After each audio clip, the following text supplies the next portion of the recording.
Alors peut-être avant de commencer, très brièvement, je vais parler de la Fondation pour la recherche sur la biodiversité parce que finalement, elle résume assez bien les problèmes que l'on peut avoir avec la biodiversité. Alors cette fondation, en fait, elle a été créée après le Grenelle de l'environnement en 2008. Bon, vous connaissez peut-être pas cet événement parce que ça commence à être un peu ancien. Donc à l'époque, l'ensemble des acteurs et des actrices étaient réunis sous l'égide du président de la République pour voir comment, finalement, on allait affronter nos problèmes environnementaux. Et le consensus avait été, à l'issue de ce Grenelle de l'environnement, qu'il fallait créer effectivement une fondation de recherche sur la biodiversité. Et pourquoi il y avait ce consensus ? Eh bien, parce que l'analyse qui était faite, c'est que les recherches et la connaissance sur la biodiversité, eh bien, elle était très fragmentée. Il y avait le CNRS, le Centre national de recherche scientifique, qui travaillait plutôt sur les mécanismes fondamentaux, l'INRA, l'Institut national de la recherche agronomique, qui travaillait plutôt sur les relations entre l'agriculture et la biodiversité, le Muséum, ici, qui travaille plutôt sur le côté naturaliste, la description des espèces, l'IRD, qui travaille plutôt sur la biodiversité dans les pays du Sud, l'IFREMER, qui travaille sur la biodiversité dans les océans, et qu'en fait, si on voulait vraiment travailler efficacement sur la biodiversité, cette biodiversité elle est présente dans les pays du Sud, dans les océans, dans les forêts, dans les paysages agricoles. Eh bien, il allait falloir mettre en relation ces différents pans de connaissances, ces différentes recherches. Donc, d'où l'idée d'un organisme qui essaye d'orchestrer l'ensemble des recherches sur la biodiversité, donc l'idée de la FRB. Et puis l'autre mission de la FRB, eh bien, c'était qu'en France, souvent la recherche publique est très déconnectée du monde économique et de la société civile. Donc l'autre mission qui nous a été assignée, eh bien, ça a été d'essayer de développer ce qu'on appelle la recherche partenariale, c'est-à-dire faire une recherche qui combine à la fois les préoccupations de la recherche publique et les préoccupations du monde économique et de la société civile. Voilà. Donc ça vous donne un peu un programme aussi en termes de recherche, qu'est-ce que ça veut dire travailler sur la biodiversité. Voilà. Donc après ce message-là, je vais attaquer tout de suite donc la biodiversité. Alors, qu'est-ce que la biodiversité ? Eh bien, là, vous avez, à travers ces 7 photos, vous avez 7 messages qui sont importants. Ils sont tous importants, mais ils sont très différents sur la biodiversité. Alors, on va commencer par celui qui est en haut à gauche, qui est sans doute celui que vous connaissez le mieux. La biodiversité, eh bien, j'allais dire pour le grand public, dont vous faites souvent partie pour le moment, avant que vous affiniez votre cursus. Pour les médias, eh bien, c'est souvent les espèces menacées. Les espèces menacées, donc là, vous avez le panda, par exemple, espèce hautement... Alors, on parle aussi d'espèces charismatiques. Espèce charismatique parce qu'elle attire l'attention et elle a du charisme, elle attire l'attention du public. Les espèces charismatiques, c'est souvent des espèces qui ont des beaux yeux. Vous voyez, parce que quelque part, ça attire notre attention. Voilà. Donc ça, c'est un aspect qui est très important, effectivement, dans la recherche sur la biodiversité, mais ce n'est pas le seul aspect. Un autre aspect qui est extrêmement important, eh bien, tout de suite en dessous du panda, c'est par exemple les oiseaux communs. Les oiseaux communs qui sont en déclin très important. Donc les oiseaux communs, par définition, c'est les oiseaux qu'on rencontre un peu partout. Vous voyez autour de vous. Eh bien, ces oiseaux-là, on y reviendra tout à l'heure, ils sont en déclin de manière très importante. En Grande-Bretagne, depuis 1970, on a perdu à peu près 70% d'oiseaux communs, en nombre d'individus. Alors faites attention parce qu'on y reviendra aussi. Mesurer la biodiversité, c'est pas évident. Les scientifiques aiment bien quantifier, c'est important pour mesurer les enjeux. Mais là, comment quantifier la biodiversité ? Ce qu'il faut compter en nombre d'individus, en nombre d'espèces, en histoire évolutive. On y reviendra. C'est pas tout à fait évident. Donc là, je vous parle de nombre d'individus. Donc les oiseaux communs sont en déclin. Après, là-dessous, alors ça se voit peut-être assez mal, cette photo. Là, vous avez un papillon et puis vous avez une abeille. Là, il s'agit d'une communauté. Une communauté, en écologie, c'est une notion très importante. Une communauté, c'est un ensemble d'espèces qui exercent à peu près la même fonction dans un écosystème. Donc là, vous avez une communauté de pollinisateurs. Vous voyez, des espèces qui pollinisent les fleurs, indispensables pour les plantes, pour se reproduire. 90% des plantes sont pollinisées par les insectes, 10% sont pollinisées par le vent, donc elles ont besoin du vent. Le blé, le maïs, par exemple, sont pollinisés par le vent. Mais la plupart des espèces, les espèces qui ont des fleurs, qui sont de belles couleurs, qui ont de belles odeurs, de bonnes odeurs, sont des espèces qui sont pollinisées par les animaux. D'accord ? Les odeurs et la couleur des fleurs servant à attirer les pollinisateurs. D'accord ? Donc là, vous avez une communauté de pollinisateurs. Comme vous le savez sans doute, eh bien, les pollinisateurs sont en déclin. hein. Effectivement une baisse du nombre de pollinisateurs de manière importante. Donc là, vous avez une fonction écologique, un fonctionnement des écosystèmes qui est perturbé. Ensuite, là en bas à droite, eh bien, vous avez une forêt qui est en train d'être exploitée. Donc vous êtes en pleine période de déforestation. Donc là, la déforestation, la disparition des forêts, c'est un enjeu extrêmement important. Mais mon message va être un peu différent du message précédent, c'est-à-dire que, par exemple, en ce qui concerne la dynamique des forêts, eh bien, il y a un contraste très important entre ce qu'on peut appeler les pays riches et les pays pauvres.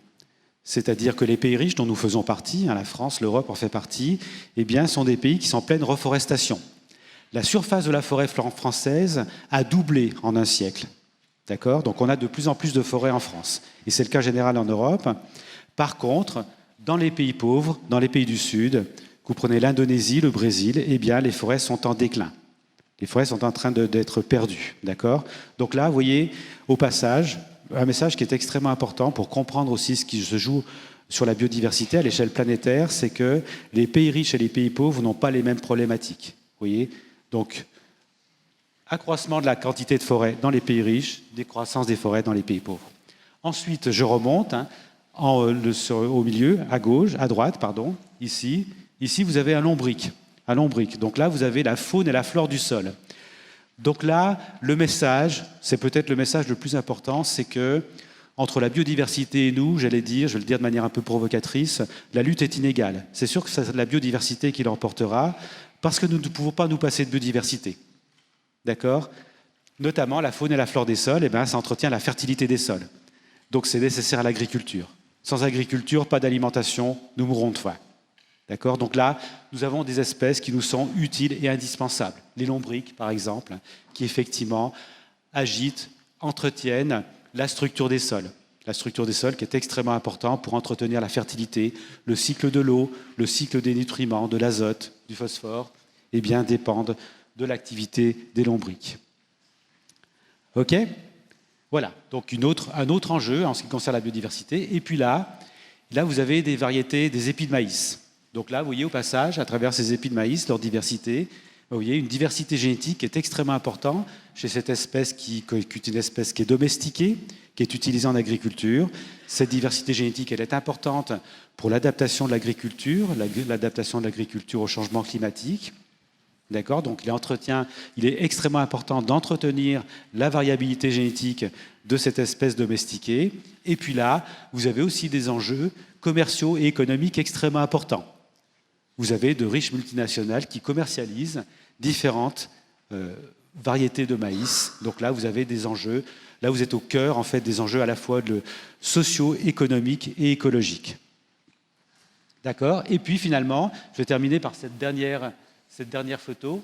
Oui, la photo qui est au centre, là. Donc là, vous avez la biodiversité dans la ville, la nature dans la ville. Donc ça, c'est extrêmement important pour le bien-être des urbains. Vous savez sans doute, les espaces verts, en termes de récréation, d'inspiration, et puis maintenant aussi, vous savez sans doute, pour atténuer la chaleur. Lorsque vous avez la canicule, eh bien, il y a ce qu'on appelle des îlots de chaleur, notamment lorsque vous avez des places qui sont bétonnées. Et lorsque vous remplacez le béton par de la végétation, eh bien, vous avez une diminution de la température qui peut être extrêmement importante, très significative dans les villes. Donc face à la canicule, eh bien, cette végétation dans la ville, ça permet de protéger de la canicule. Donc maintenant, un enjeu qui est de plus en plus important dans les villes, c'est effectivement de maintenir cette végétation. Et ça, c'est une activité, un souci collectif qui se développe dans l'ensemble des villes du monde. Voilà. Donc vous voyez, on balaye un grand nombre d'enjeux. Les forêts nous importent, les espèces menacées nous importent, la nature dans la ville, la nature en agriculture. Oui, la nature dans l'agriculture, la variabilité génétique du maïs, le lombric sont extrêmement importants. Tout ça est important pour vous donner une idée de l'importance de la biodiversité. Voilà. Alors, préserver la biodiversité, on peut dire, c'est une préoccupation planétaire à peu près depuis 30 ans. En 1992 a eu lieu un événement extrêmement important qui était le Sommet de la Terre à Rio. C'est le Sommet de la Terre donc, qui s'est réuni sous l'égide des Nations Unies et où l'ensemble des problèmes environnementaux, on peut dire, ont commencé à être pris à bras-le-corps. Il y a 4 conventions qui ont été signées en 1992 à Rio. Il y a une convention sur le climat, que vous connaissez sans doute, l'accord de Paris sur le climat résulte de cette convention sur le climat qui a été signée en 1992. Et une autre convention qui va nous intéresser aujourd'hui, c'est la convention sur la diversité biologique. Donc en 1992 est signée cette convention. Alors cette convention, elle définit la biodiversité ou la diversité biologique. Et elle nous dit que la diversité biologique, c'est la variabilité des organismes vivants de toute origine, entre autres, y compris entre autres dans les écosystèmes terrestres, marins et autres écosystèmes aquatiques, et les complexes écologiques dont ils font partie. Cela comprend, alors, oui, au passage, la définition scientifique, elle n'est pas simple. Là, je suis désolé, je ne peux pas faire plus simple que cela, c'est comme cela. La biodiversité, donc, retenez que c'est la diversité génétique, la diversité des gènes, la diversité des espèces, la diversité des écosystèmes, d'accord? Donc, il y a vraiment, dans biodiversité, il y a vraiment cette diversité du vivant, c'est une idée fondamentale de maintenir la diversité du vivant. Et puis, l'autre notion qui est extrêmement importante, c'est cette notion de complexe écologique ou d'écosystème, c'est-à-dire que cette diversité génétique spécifique, elle forme des écosystèmes ou des complexes écologiques, et ces complexes écologiques, ils fonctionnent. La fertilité des sols, la pollinisation résultent du fonctionnement des complexes écologiques, et donc le bon fonctionnement des complexes écologiques est un enjeu qui est fondamental. D'accord? Voilà. Alors, autre message important à propos de cette Convention pour la diversité biologique, c'est que cette Convention, elle s'est fixé 3 objectifs. Donc, à l'échelle planétaire, donc pour l'ensemble des gouvernements qui signent cette Convention, la France a signé cette Convention, l'ensemble de l'Europe l'a signée, les États-Unis, c'est un peu plus compliqué, j'y reviendrai peut-être, mais donc, les gouvernements se fixent 3 objectifs. Le premier, que vous connaissez sans doute, qui est un peu trivial, enfin un peu trivial, non, qui n'est pas si trivial que ça, mais qui est bien connu en tout cas, c'est la conservation de la diversité biologique. D'accord? Donc les États, effectivement, vont dorénavant se soucier de conserver la diversité biologique. Et puis, ce qui est sans doute beaucoup moins connu, et notamment qui est demandé par les pays pauvres, on dit souvent les pays du Sud, à l'époque, en 92, parce que les pays du Nord arrivent, les pays riches viennent et se préoccupent du déclin de la biodiversité. Donc pour les pays du Nord, les pays riches, l'enjeu c'est de conserver la diversité biologique. Et les pays du Sud disent attention, nous ce qui nous importe aussi c'est de développer notre agriculture. Donc l'utilisation durable de la diversité biologique est un enjeu fondamental. Donc les pays du Sud imposent ce deuxième objectif. Et puis les pays du Sud vont plus loin, c'est-à-dire qu'ils disent on ne signe la convention que si jamais on inscrit aussi le troisième objectif. Le troisième objectif, c'est un partage juste et équitable des avantages découlant de l'utilisation des ressources génétiques. Le constat qui est fait à l'époque par les pays du Sud, et ce constat reste présent actuellement, c'est que les ressources génétiques, celles du maïs, du café, du cacao, etc., sont utilisées par les humains, mais que ce sont surtout les pays du Nord, les pays riches, qui en retirent des bénéfices et qu'il va falloir partager les bénéfices. D'accord ? Donc retenez cela. Ce qui est très intéressant dans cette convention, c'est qu'il y a un objectif qu'on peut dire un souci qui est biologique, mais il y a un souci aussi qui est social. Et la convention met en relation à la fois c'est la préoccupation biologique et la préoccupation sociale. D'accord ? Alors sachez que 30 ans après, on a un peu avancé sur le premier objectif, on n'a presque pas avancé sur le troisième objectif. Les pays du Nord disent « Ah ben nous, on ne sait pas comment faire, comment arriver à un partage juste et équitable ». Je le dis de manière un peu provocatrice, vous voyez, un peu ironique, c'est-à-dire qu'on pourrait penser qu'effectivement, on a trouvé des manières de faire un partage juste et équitable, mais ça n'est pas tout à fait le cas. D'accord ? Voilà. Donc là, il reste des enjeux qui sont extrêmement importants, et ça veut dire aussi que la communauté scientifique, la communauté intellectuelle des pays du Nord, doit se sentir concernée et doit proposer. Alors, c'est pas si simple que cela, le partage juste et équitable. Ça pose des questions qui sont redoutables sur le plan politique, sur le plan économique, mais il s'agit effectivement de trouver des moyens, des méthodes de faire ce partage juste et équitable. Voilà. Alors, cette diapositive, il y a beaucoup d'informations. Je vais terminer par la dernière information qui est apportée par cette diapositive, qui est à propos de ce qu'ils appellent l'IPBES. Alors l'IPBES, on peut dire, pour résumer, vous connaissez le GIEC, j'imagine maintenant. Le GIEC, c'est l'expertise scientifique mondiale sur le climat. Le GIEC, donc, est né avant la Convention sur le climat. D'accord ? Elle est née dans les années 80. Quand la Convention pour la diversité biologique est créée en 92, il n'existe pas d'instrument qui soit une expertise scientifique mondiale sur la biodiversité. Cette expertise sur la biodiversité scientifique mondiale, elle est créée 20 ans après la Convention. Donc elle s'appelle l'IBES, c'est Intergovernmental, comme c'est l'initiale, hein, Platform on Biodiversity and Ecosystem Services. Alors j'y reviendrai, c'est-à-dire que ça concerne non seulement la biodiversité, mais comme l'anglais, vous connaissez, vous maîtrisez un peu l'anglais quand même. Ecosystem Services, on va adjoindre la notion de service écosystémique. J'y reviendrai tout à l'heure. La notion de service écosystémique, elle est extrêmement importante pour comprendre les enjeux de biodiversité. Elle est importante, mais elle est aussi controversée. On reviendra sur les raisons pour lesquelles la notion est controversée. Donc cette convention, hein, ce GIEC de la biodiversité, donc, est créée 20 ans après. Et ce qui est très intéressant, et c'est pour ça que je vous en parle maintenant, c'est qu'elle se fixe 2 objectifs majeurs qui correspondent un peu à des échecs de la Convention pour la diversité biologique. Vous voyez, 20 ans après, on a un certain recul, il y a des erreurs qui ont été faites, donc on essaye un peu de corriger le tir. Donc le premier objectif qui est fixé à l'IBES, c'est d'améliorer l'interface science-politique. Grosso modo, qu'est-ce que ça veut dire? Ça veut dire que les messages de la Convention qu'émet la Convention pour la diversité biologique, c'est des messages qui, sans doute, scientifiquement, sont extrêmement sophistiqués et subtils, mais ils sont incompréhensibles par les politiques. Les politiques ne comprennent pas ce que ça veut dire, ne comprennent pas ce qu'ils peuvent faire par rapport à ça. D'accord? Donc les messages sont trop complexes en quelque sorte, ou sont des messages qui sont trop scientifiques. Il va falloir les traduire en termes scientifiques.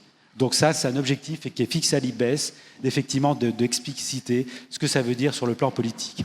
Et puis, l'autre objectif aussi qui est fixé, qui est extrêmement important et qui est un peu déstabilisateur pour nous autres scientifiques, nous autres universitaires, eh bien, c'est de dire que finalement, sur la biodiversité, il n'y a pas que les scientifiques qui connaissent la biodiversité. Il y a tout un ensemble de savoirs qu'on appelle vernaculaires, les agriculteurs et les agricultrices, les chasseurs, les naturalistes ont beaucoup de connaissances sur la biodiversité. Et que du coup, l'expertise sur la biodiversité va devoir combiner à la fois les savoirs scientifiques et les savoirs vernaculaires. D'accord? Donc vous voyez, à travers la biodiversité, il y a une remise en cause de la manière aussi dont les sciences sont organisées dans les pays du Nord. Tout à l'heure, je l'ai un peu dit, on franchit les disciplines, c'est-à-dire que les enjeux sont à la fois écologiques, politiques, économiques, sociaux. Il va falloir combiner les différentes disciplines qui travaillent sur ces différents enjeux. Il va falloir combiner l'économie, l'écologie, la sociologie, les sciences politiques. Et puis, au-delà, il va falloir combiner les savoirs scientifiques avec les savoirs de l'ensemble du public. D'accord? Donc une manière de voir les sciences qui remet en cause à la manière dont on a construit les sciences dans les pays riches au XIXe siècle. Voilà. D'accord? Donc voilà, donc là j'ai un peu, planté le décor. Maintenant on va rentrer dans des choses plus précises.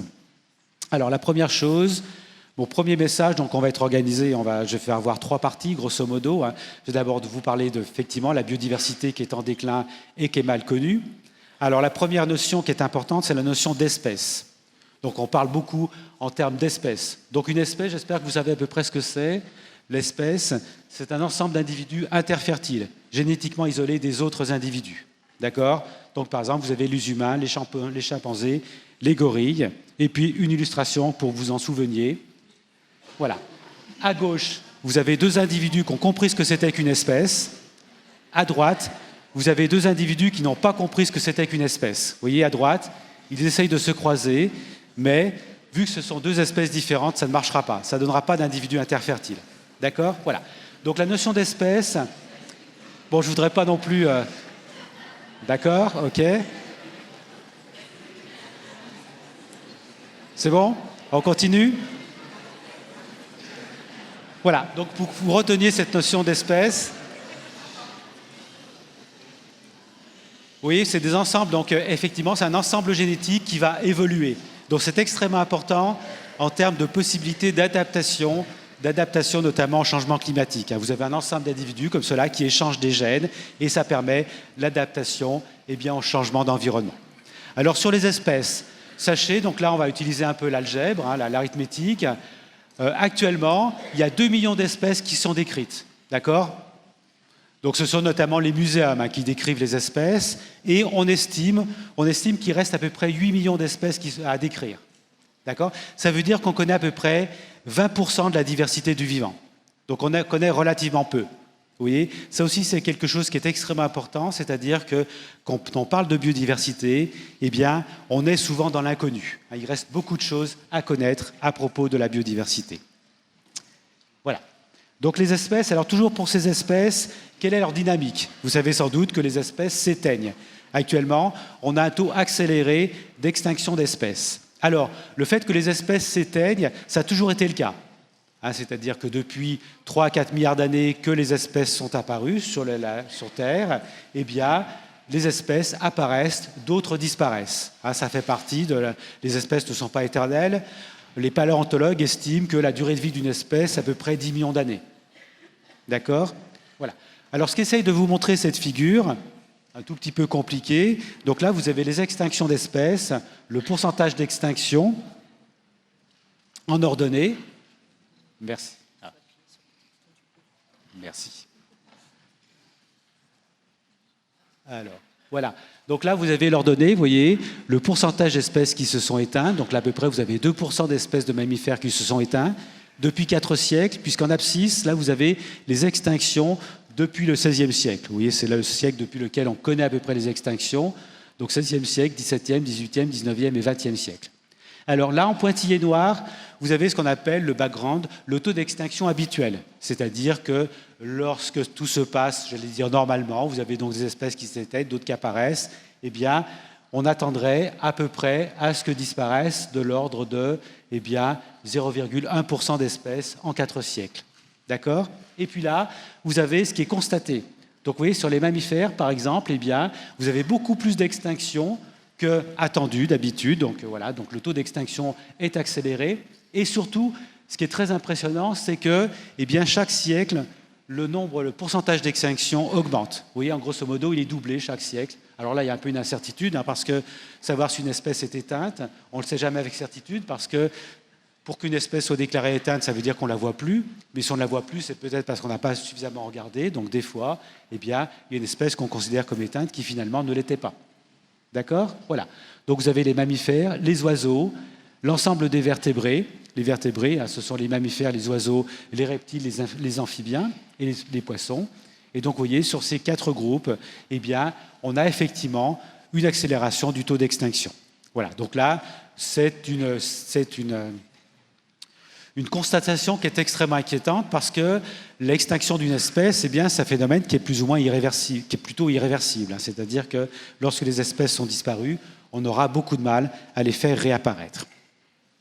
D'accord? Donc ça a été, on peut dire, le premier fait scientifique qui a attiré l'attention sur le déclin de la biodiversité.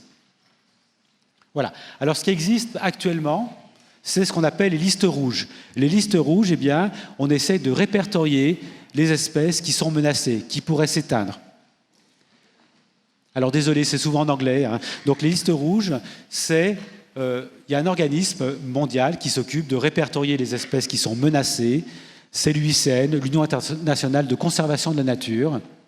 Et donc, les espèces qui sont menacées, vous voyez, vous avez, alors c'est marqué, c'est indiqué en gris ici, les critères pour considérer qu'une espèce est menacée, c'est que la taille de sa population, le nombre d'individus s'est réduit de manière importante, ou bien elle a une aire de distribution géographique extrêmement restreinte, elle peut être en déclin de population extrêmement important, ou bien elle peut avoir, alors ça c'est plus élaboré, ce que savent faire les scientifiques, c'est calculer la probabilité d'extinction parfois, donc la probabilité d'extinction peut être importante. Et dans ce cas-là, on va comme cela classer les espèces en différentes catégories, des espèces qui sont vulnérables, des espèces qui sont menacées ou des espèces qui sont en danger critique. Et c'est comme cela qu'actuellement, l'UICN estime qu'à peu près dans toutes les espèces dont le statut de conservation a été estimé, sur les 2 millions d'espèces, il y a beaucoup d'espèces dont on ne sait pas si elles sont menacées ou pas. Il y a à peu près 100 000 espèces dont on arrive à estimer si effectivement elles sont menacées ou pas. Il y en a 27 000 qui sont menacées d'extinction au XXIe siècle. D'accord? Vous voyez, par exemple, vous avez 40% des amphibiens, 25% des mammifères, 34% des conifères. Les conifères, c'est la famille des pins et des sapins. 14% des oiseaux. Et c'est comme cela, par extrapolation, qu'il est estimé qu'1 million d'espèces pourraient s'éteindre au XXIe siècle. Donc vous voyez, la menace d'une perte irréversible qui est extrêmement importante. OK? Voilà. Donc des espèces qui se sont éteintes à un rythme accéléré et des espèces qui risqueraient de s'éteindre. Alors, ce qui est extrêmement frappant aussi, c'est où se trouvent les espèces menacées. Alors, les espèces menacées, elles ne sont pas réparties de manière aléatoire sur la planète. Et pour une raison simple, c'est que la biodiversité elle-même n'est pas répartie de manière homogène sur la planète. Donc là, vous avez l'exemple des oiseaux, mais c'est vrai sur beaucoup d'autres groupes. Et donc là, qu'est-ce que vous représente cette carte? Donc là, vous voyez, vous avez la carte du monde. Et sur cette carte du monde, eh bien, vous avez des couleurs qui sont différentes. Et ces différentes couleurs, eh bien, elles vous indiquent, sur des carrés de 100 km², combien d'espèces d'oiseaux différentes il y a. Lorsque c'est rouge, ça veut dire que sur 100 km², vous avez plus de 600 espèces d'oiseaux différentes. D'accord? Lorsque c'est bleu, ça veut dire que vous avez entre une et une dizaine d'espèces sur 100 km². D'accord? Et ce que vous constatez qui est extrêmement frappant, c'est que, eh bien, la biodiversité en nombre d'espèces, elle se trouve d'abord dans les pays du Sud, les pays pauvres, autour de l'équateur. D'accord? Et que par contre, les pays riches, vous voyez, l'Europe, l'Amérique du Nord, eh bien, on a relativement peu d'espèces. D'accord? Voilà. Alors, quelle est la conséquence de cela? Alors, eh bien, la conséquence de cela, c'est que lorsqu'une espèce est menacée, ben, en moyenne, elle se trouve plutôt du côté de l'équateur. D'accord? Donc plutôt dans les pays pauvres. Ça veut dire que, en ce qui concerne les espèces mondialement menacées, eh bien, c'est d'abord les pays pauvres qui sont concernés. Les pays riches sont assez peu concernés. La France métropolitaine a assez peu d'espèces mondialement menacées. Alors la France, en tant qu'entité étatique, en tant qu'État, a un certain nombre d'espèces menacées, de manière assez importante, mais ces espèces qui sont mondialement menacées, eh bien, elles sont présentes essentiellement dans l'outre-mer. Elles sont présentes en Polynésie et à La Réunion. C'est là qu'on trouve énormément d'espèces mondialement menacées. Mais en France métropolitaine, quasiment pas. D'accord? Alors, un autre chiffre qui peut vous montrer aussi cette importance, c'est qu'un hectare à Panama, donc en Amérique centrale, vous avez 200 espèces d'arbres différentes. Sur l'ensemble de l'Europe, vous avez 500 espèces d'arbres. D'accord? Donc, vous voyez, un hectare à Panama, c'est la moitié de la diversité en arbres de l'ensemble de l'Europe. OK? Alors maintenant, si jamais vous vous souvenez de ce que j'ai dit précédemment, lorsque je vous ai parlé de la Convention de la diversité biologique, sur la diversité biologique, à Rio 1992, je vous avais dit que les pays du Nord sont arrivés avec ce souci, cette préoccupation de préserver, de conserver la diversité biologique. Vous comprenez maintenant pourquoi les pays du Sud se sont un peu inquiétés, parce qu'ils se sont dit, eh bien, c'est essentiellement nous que ça va concerner, parce que c'est nous qui avons des espèces menacées. Donc en fait, les pays du Nord vont nous dire, eh bien, il faut maintenant avoir de grands espaces protégés dans l'ensemble des pays du Sud, de manière à préserver la diversité biologique. Donc c'est pour ça que les pays du Sud, vous voyez, se sont tout de suite préoccupés de finalement où serait le fardeau en ce qui concerne la préservation de la diversité biologique. Et vous voyez qu'en ce qui concerne les espèces menacées, effectivement, vous avez un certain déséquilibre nord-sud. D'accord? Voilà. Donc maintenant que je vous ai convaincu, j'espère, de ce déséquilibre nord-sud, eh bien, mon message va être un peu différent pour vous dire qu'en ce qui concerne les pays du Nord, les pays riches, nous sommes aussi extrêmement concernés par le déclin de la diversité biologique. Vous voyez, rien n'est simple en diversité biologique. Alors, peut-être avant d'arriver à cela, mais ça va faire la transition, ce qui est extrêmement important aussi, c'est de comprendre, alors si on essaie de préserver les espèces, ce n'est pas simplement parce qu'on aime la diversité en espèces, mais c'est aussi, et peut-être surtout, à cause des conséquences écologiques. Alors, sur les conséquences écologiques du déclin de la biodiversité, je trouve que cette figure est extrêmement parlante. Donc qu'est-ce qu'elle vous représente, cette figure? Elle vous représente actuellement les mammifères. Elle scinde les mammifères en 4 groupes. Donc vous avez les mammifères qui se sont éteints tant que nous étions chasseurs-cueilleurs. Les chasseurs-cueilleurs, vous savez sans doute, les hommes et les femmes préhistoriques ont entraîné l'extinction d'un certain nombre d'espèces. Voilà. Donc là, vous avez par exemple ce paresseux géant. Et donc les espèces qui se sont éteintes avant l'agriculture, donc vous avez la masse moyenne de ces espèces. Elle faisait en moyenne 180 kg. Donc il y a par exemple le rhinocéros à poil laineux. Donc vous avez, comme cela, un certain nombre d'espèces très grandes qui se sont éteintes suite à la chasse-cueillette. Ensuite, vous avez une deuxième classe de mammifères, c'est ceux qui se sont éteints depuis l'agriculture, depuis l'arrivée de l'agriculture, donc à peu près durant les 5000 dernières années. L'agriculture, c'est à peu près moins 5000. Donc vous avez par exemple ici le loup de Tasmanie, qui était une espèce qui était présente en Australie, qui s'est éteinte en 1935. Masse moyenne des espèces qui se sont éteintes depuis l'essor de l'agriculture, 700 grammes. Vous voyez, 0,70, 0,7 kg, 700 grammes. Ensuite, vous avez les mammifères qui sont menacés actuellement. Le guépard, par exemple. La liste rouge de l'UICN dont je vous ai parlé précédemment. Masse moyenne des mammifères qui sont menacés, 440 grammes. D'accord? Et puis, les espèces de mammifères, il y en a à peu près 10 000. Il y a beaucoup de mammifères qui ne sont pas menacés. Donc, les mammifères qui ne sont pas menacés, masse moyenne, 60 grammes. D'accord? Donc, tout cela pour vous dire que, eh bien, les extinctions et les déclins d'espèces, ça n'est pas du tout aléatoire. C'est-à-dire que ça se voit très bien chez les mammifères. Les espèces qui s'éteignent, qui sont menacées, ce sont les grandes espèces. Et les espèces qui n'ont pas de problème, qui se débrouillent très bien, en tout cas chez les mammifères actuellement, avec les humains. C'est notamment les rongeurs. Vous savez sans doute que les souris et les rats ont prospéré depuis l'essor des humains, et notamment l'agriculture. Eh bien, ces espèces se portent très bien. D'accord? Voilà. Donc, effectivement, dynamique très différente des espèces et des conséquences écologiques qui sont très importantes. Parce que, évidemment, les fonctions écologiques, la fonction qu'exerce une espèce dans un écosystème, une espèce qui fait 180 kg, elle n'a pas les mêmes fonctions écologiques que les espèces qui font 60 grammes. Donc ça veut dire qu'il y a des fonctions écologiques de l'écosystème qui sont perdues. D'accord? Alors un exemple maintenant qui est bien connu, par exemple, c'est le déclin des chauves-souris en Amazonie. Eh bien ces chauves-souris, elles ont un rôle de dispersion des graines des arbres, et du coup, lorsque ces chauves-souris disparaissent, eh bien les arbres ne peuvent plus disperser leurs graines. Donc ça a des conséquences sur la dynamique de la forêt amazonienne qui risquent d'être extrêmement importantes à terme. D'accord? Donc ça concerne le fonctionnement des écosystèmes. Vous voyez le déclin des espèces. D'accord? Ça va, c'est clair? Très bien, je ne vous ai pas perdu. Bien. Alors, donc je vous disais que, effectivement, le déclin de la biodiversité, ça ne concerne pas que les pays du Sud. Donc dans les pays du Nord, ce que l'on connaît bien actuellement, c'est le devenir des oiseaux communs. Alors le devenir des oiseaux communs, c'est connu à travers un dispositif qu'on appelle les sciences participatives. Alors, vous voyez, compter l'ensemble des oiseaux, en France et en Europe, ce n'est pas évident. Vous voyez, aller faire l'inventaire dans l'ensemble des écosystèmes, comme ça, sur l'ensemble de la France métropolitaine, de l'Europe, ça demanderait beaucoup de chercheurs, beaucoup de techniciens, on n'a pas du tout les moyens. Et donc, ce que l'on fait, c'est qu'on développe des dispositifs, ce que fait beaucoup le muséum, c'est de développer des dispositifs de sciences participatives, où en fait on propose, il y a un grand nombre d'ornithologues en France et en Europe, donc on propose des protocoles, une manière de compter les oiseaux, et on propose ce protocole à l'ensemble des ornithologues bénévoles de France et d'Europe, qui se déploient, alors une période bien déterminée, bien précise, c'est le début du mois de mai, lorsque les oiseaux vont nicher, et avec ce protocole, donc ils écoutent et ils reconnaissent les oiseaux, ils comptent comme cela le nombre d'individus qu'ils voient dans une forêt, sur un parking de supermarché, dans un espace agricole, vous voyez, dans l'ensemble des écosystèmes.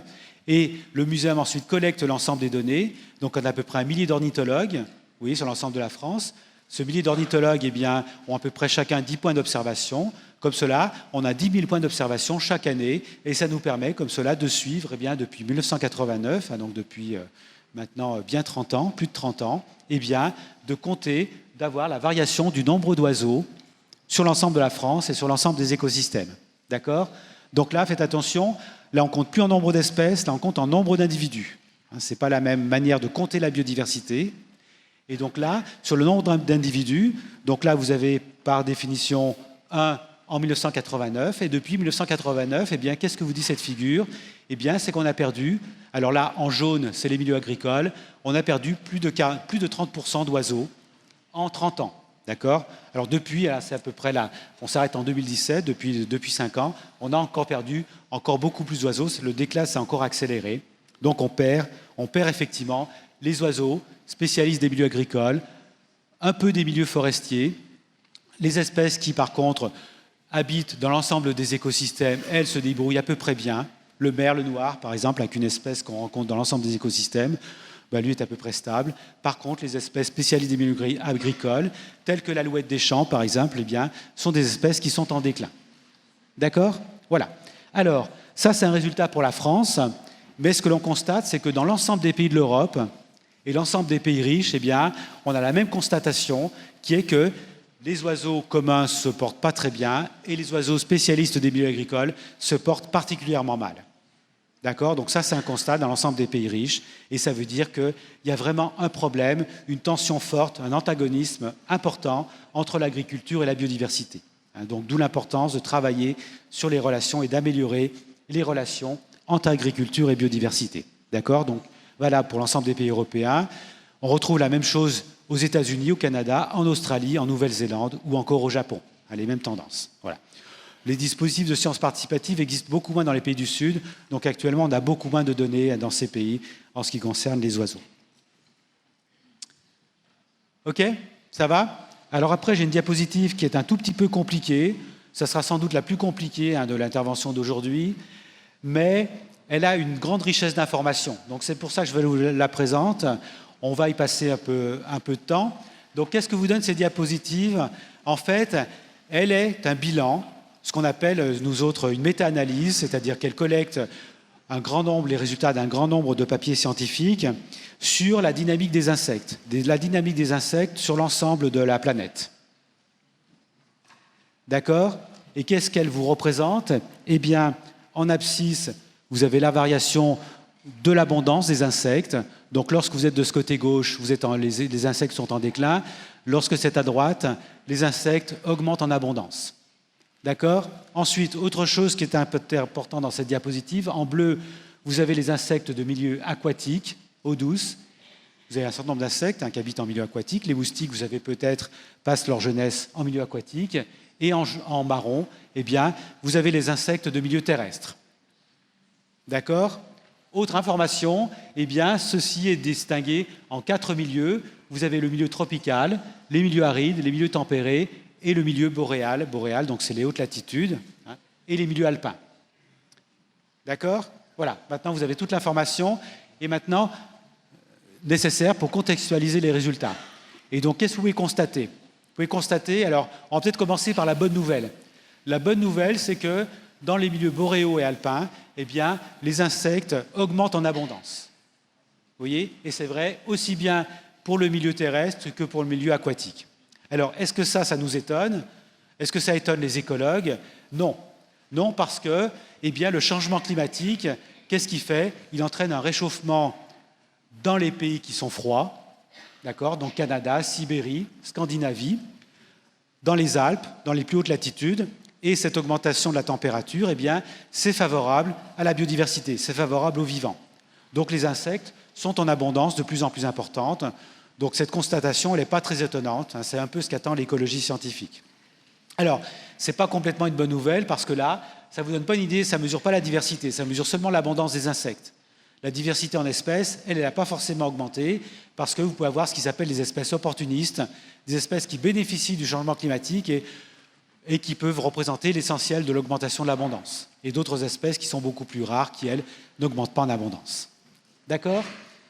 Voilà. Ensuite, eh bien, en milieu tempéré. En milieu tempéré, alors vous voyez, en milieu tempéré, c'est contrasté. C'est contrasté, c'est-à-dire que vous avez un déclin des espèces terrestres et une augmentation de l'abondance en milieu aquatique. Alors, le déclin d'abondance en milieu terrestre, c'est un peu ce qui est attendu par l'écologie parce que l'agriculture actuellement utilise beaucoup de produits toxiques, les pesticides, et que ces produits toxiques eh bien, ont des impacts très négatifs sur les insectes. Donc ça n'est pas très étonnant. Alors par contre, une nouvelle qui est positive et qui montre que l'on peut faire quelque chose, c'est que eh bien, les insectes de milieu aquatique, chez nous autres, en Europe, en France, eh bien, augmentent en abondance. Et ça correspond peut-être, alors attention, les explications ne sont jamais définitives parce qu'il y a beaucoup de facteurs qui peuvent jouer, mais une des interprétations, c'est que vous avez des politiques d'amélioration de la qualité de l'eau en France et en Europe depuis 50 ans, notamment avec la construction d'usines d'épuration des eaux. Vous savez qu'il y a 50 ans, on rejetait directement dans les rivières, dans les fleuves, nos effluents, nos déchets, et que maintenant, eh bien, tout cela est effectivement épuré, ce qui fait que la qualité de l'eau s'est beaucoup améliorée. Et donc on peut penser bien que cela, c'est peut-être le fruit effectivement de politiques de préservation de l'eau qui ont permis eh bien, finalement d'avoir un effet positif sur les insectes. Les oiseaux d'eau ont aussi effectivement augmenté en abondance actuellement, donc on a de bonnes raisons de penser qu'effectivement c'est un effet qui touche l'ensemble des écosystèmes. Voilà.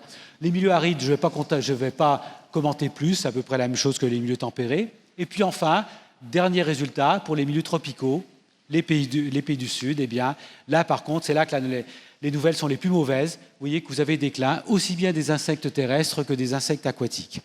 Donc là, l'interprétation, eh bien, c'est que les pays du Sud sont en train de nous imiter en ce qui concerne l'agriculture, c'est-à-dire qu'ils sont en train de développer nos méthodes agricoles, et notamment l'utilisation forte de pesticides, et que du coup, eh bien, il y a un déclin important de la biodiversité dans ces pays du Sud, qui pourrait à terme, évidemment, avoir des effets négatifs sur le fonctionnement de leurs écosystèmes. D'accord ? Voilà, donc des informations très riches, et vous voyez des effets contrastés. La biodiversité n'a pas tout à fait la même dynamique dans l'ensemble des écosystèmes. Voilà. Alors, je terminerai dans mes diapositives un peu compliquées par celles concernant la dynamique de la végétation. Donc, la dynamique de la végétation, alors là, en abscisse, vous voyez, depuis 2000 ans. Alors, vous voyez au passage, hein, les échelles de temps que j'utilise ne sont pas toujours les mêmes. Tout à l'heure, c'était 4 siècles pour les espèces. Pour les oiseaux, en Europe, c'était 30 ans. Ça dépend, hein, on a des jeux de données qui ont des longueurs qui sont plus ou moins variables. Hein. Voilà. Donc là, sur la biomasse de la végétation, donc depuis 2000 ans, on a à peu près la dynamique. Alors cette dynamique, elle est représentée en zeta-joules, c'est-à-dire l'énergie. L'énergie à quoi, si jamais on brûlait cette végétation, quelle quantité d'énergie elle émettrait. Et donc, qu'est-ce que vous dit cette figure? Eh bien, elle vous dit qu'on a perdu à peu près 50% de la végétation en 2000 ans. Oui, on est passé de 35 zeta-joules à peu près un peu moins de 20 zeta-joules. D'accord? Donc il y avait 50% de végétation en plus il y a 2000 ans. Ça veut dire que les écosystèmes, évidemment, à l'échelle planétaire, fonctionnaient de manière assez différente. Et puis, l'autre constatation aussi qui est faite, eh bien, c'est cette accélération. C'est-à-dire qu'on a perdu à peu près 25% de la végétation en 18 siècles, autour de 1800. Et puis au moment de la révolution industrielle, eh bien, on a une forte accélération du déclin de la végétation. Vous voyez, on a perdu à peu près 25% de plus en 2 siècles. Et évidemment, vous voyez que la pente est extrêmement négative, mais que cette accélération de la perte de la végétation, eh bien, elle ne va pas pouvoir durer éternellement. C'est-à-dire que vu que cette végétation exerce des fonctions écologiques extrêmement importantes, notamment la régulation du climat, eh bien, il y a un moment où cette perte de végétation aura des conséquences dramatiques sur le fonctionnement des écosystèmes, donc sur nous autres humains, et donc ça ne sera pas durable. Et donc là, évidemment, cette dynamique négative est extrêmement inquiétante, et aussi nous indique eh bien, qu'il va falloir remettre en cause nos manières de fonctionner. Vous voyez, on ne va pas pouvoir, il faut remettre effectivement, ne plus considérer que l'on peut continuer comme l'on faisait avant. D'accord ? Bien, alors je terminerai rapidement sur le déclin. Donc là, j'ai parlé pas mal du devenir de la diversité des espèces, des communautés, de la végétation, des oiseaux, des insectes. Je vous parlais rapidement de diversité génétique, diversité à l'intérieur des espèces. Donc la diversité génétique, c'est la variété des gènes au sein d'une espèce. Vous voyez, ici, vous voyez, si vous regardez, vous voyez que vous voyez tout de suite la diversité génétique chez les humains. Hein. Diversité sur la couleur de peau, sur la couleur des yeux, sur l'aspect des cheveux et la couleur des cheveux. Donc chez toutes les espèces, hein, il existe comme cela une diversité génétique. Il y a des espèces qui sont menacées par manque de diversité génétique, par exemple le guépard. Le guépard est une espèce typiquement où on a une très faible diversité génétique et qui est une cause de menace de cette espèce. D'accord ? Alors sur cette diversité génétique, simplement pour vous faire toucher du doigt l'importance de cette diversité génétique et la manière dont on l'a utilisée depuis au moins 5000 ans, ici vous avez le maïs. Le maïs, je vous en ai déjà parlé tout à l'heure. Donc là, à droite, vous constatez la diversité génétique du maïs. Vous voyez la diversité dans la couleur des grains de maïs, l'aspect des épis de maïs, vous voyez, qui peuvent être très différents. Et puis, on peut aussi regarder cette diversité temporelle du maïs. Alors le maïs, en fait, a un ancêtre sauvage qui est encore présent sur la planète, qui s'appelle la théocinthe. La théocinthe, hein, qui est une plante qu'on trouve en Amérique centrale, au Mexique, qui est parfaitement génétiquement compatible avec le maïs, d'accord ? Et là, vous avez une comparaison du maïs, après 5000 ans d'amélioration par les humains, par rapport à son ancêtre sauvage, la théocinthe. D'accord ? Alors vous voyez au passage, donc là vous avez une plante qui pousse de manière beaucoup plus verticale, là vous avez un port qui est beaucoup plus ramifié, vous voyez les tiges se développent de manière horizontale, et puis là vous avez la comparaison de l'épi du maïs par rapport à l'épi de la théocinthe, avec la même pièce. Vous voyez ? De manière à vous donner une idée de l'échelle. Et donc, ce que vous pouvez constater, c'est que la théocinthe a un épi qui est tout petit, d'accord, alors que le maïs, eh bien, un épi qui est hypertrophié. Et donc, l'hypertrophie, vous voyez le développement très important de cet épi, eh bien, c'est 5000 ans d'amélioration par les paysans et les agriculteurs d'Amérique centrale, puis d'Amérique du Nord et d'Europe. Vous voyez? Alors, pourquoi ils ont fait cela? Bien parce qu'en fait, ils nourrissaient leur famille avec cet épi, donc évidemment, ils voulaient un épi qui est de taille de plus en plus importante. Vous voyez, c'est une nourriture qui est beaucoup plus importante, intéressante que les feuilles de maïs. Donc, alors, pourquoi ils l'ont fait? Donc, vous voyez la raison. Comment ils l'ont fait? Eh bien, ce qui s'est passé, c'est que vous avez des variants génétiques, des mutants, et donc, systématiquement, depuis 5000 ans, eh bien, ils ont effectivement sélectionné, retenu les mutants qui avaient un épi qui était de plus en plus gros, et comme cela, en 5000 ans, eh bien, ils ont réussi à modifier de manière considérable eh bien, la taille de l'épi du maïs. D'accord? Voilà. Alors, au passage, tout à l'heure, je vous ai parlé du partage équitable, des avantages issus de l'utilisation des ressources génétiques. Donc, ce qui se passe, alors, vous ne le savez sans doute pas, c'est que le maïs, c'est une plante où il y a beaucoup d'enjeux économiques parce que ce qui se passe, c'est que, en fait, ce que cultivent les agricultrices et les agriculteurs, c'est du maïs hybride. Alors, le maïs hybride, ça veut dire que chaque fois, pour reproduire la semence de maïs, il faut croiser 2 variétés. Donc ça, c'est un travail de professionnel. Un travail de professionnel, ce qui fait que chaque année, l'agriculteur ou l'agricultrice doit racheter ses semences. D'accord? Donc, vous avez un marché de semences qui est extrêmement lucratif. Et donc, lorsque l'agricultrice achète son maïs, ses semences de maïs, eh bien, elle va payer notamment l'effort d'amélioration, l'amélioration de la firme semencière. Firme semencière, par exemple, vous avez une grosse firme semencière française qui s'appelle Limagrain, d'accord, pour payer finalement les efforts qui ont été faits. Mais dans ces efforts qui ont été faits, qu'est-ce qui est payé? Eh bien, il est payé les efforts effectivement, qui ont été faits en Amérique du Nord et en Europe depuis 50 ans, mais les efforts des paysans mexicains et centra-américains qui ont été faits pendant 5000 ans, qui ont abouti à une taille à cet épi de maïs qui était à peu près comme cela au XXe siècle, eh bien, ces efforts-là ne sont pas rétribués. D'accord? Donc, ne sont rétribués que les 50 dernières années d'amélioration du maïs. Les 5000 ans précédents ne sont pas rétribués. Alors, ça serait extrêmement difficile sur le plan juridique, parce qu'il faudrait évidemment retrouver les ayants droit de qui a effectivement amélioré le maïs. Mais vous voyez, au passage, quand même, une certaine injustice, parce que, effectivement, ne sont reconnus que les efforts d'amélioration des 50 dernières années. D'accord? Ça va? Bien. Alors, sur la variabilité génétique, la diversité génétique, je vais en rester là. Ce que je dirais simplement, c'est que lorsque les espèces diminuent en abondance, oui, je vous ai parlé tout à l'heure des oiseaux communs, eh bien, on perd de la diversité génétique, donc des espèces perdent de la diversité génétique, et du coup, vous voyez, cette diversité génétique qui permet de s'adapter, eh bien, les oiseaux communs auront moins de possibilités d'adaptation parce qu'ils ont perdu une partie de leur diversité génétique. D'accord? Donc, une préoccupation qu'on peut avoir en ce qui concerne la nécessité de préserver la diversité génétique. Alors, sur la diversité, donc, je terminerai par la troisième manière de décrire la diversité du vivant, avec la diversité écosystémique, donc la diversité des écosystèmes, en vous montrant simplement cette diapositive, ces 3 paysages agricoles contrastés. Là, vous avez un paysage agricole sans diversité écosystémique. Là, vous avez un peu de diversité écosystémique, là c'est près au sud de Paris, autour d'Orly, vous voyez, avec la diversité des cultures notamment. Et puis là, vous avez ce qu'on appelle un paysage de bocage. Donc vous voyez, vous avez des parcelles agricoles avec des haies et des bosquets. Et donc là, une diversité d'écosystèmes qui est beaucoup plus importante. D'accord? Alors là, pour l'agriculture, c'est extrêmement important parce qu'avec cette diversité écosystémique, eh bien, vous avez toute une diversité des êtres vivants, des oiseaux, des insectes, qui peuvent assurer un certain nombre de fonctions écologiques, qui peuvent aider à entretenir la fertilité des sols, alors que dans ce paysage d'une monotonie désolante, eh bien, les fonctions écologiques ne sont plus entretenues et il faut que les humains, finalement, entretiennent les fonctions écologiques majeures, donc entretiennent la fertilité des sols en produisant des fertilisants, contrôlent les ravageurs des cultures en utilisant des pesticides, alors que là, eh bien, ces fonctions écologiques peuvent être entretenues plus spontanément par effectivement les espèces qui étaient présentes, entretenir la fertilité des sols, contrôler les ravageurs avec des oiseaux, des chauves-souris, vous voyez, qui peuvent être présentes ici et qui peuvent effectivement manger les insectes qui peuvent menacer les cultures. J'y reviendrai tout à l'heure sur cet aspect, l'utilisation de la biodiversité en agriculture. D'accord?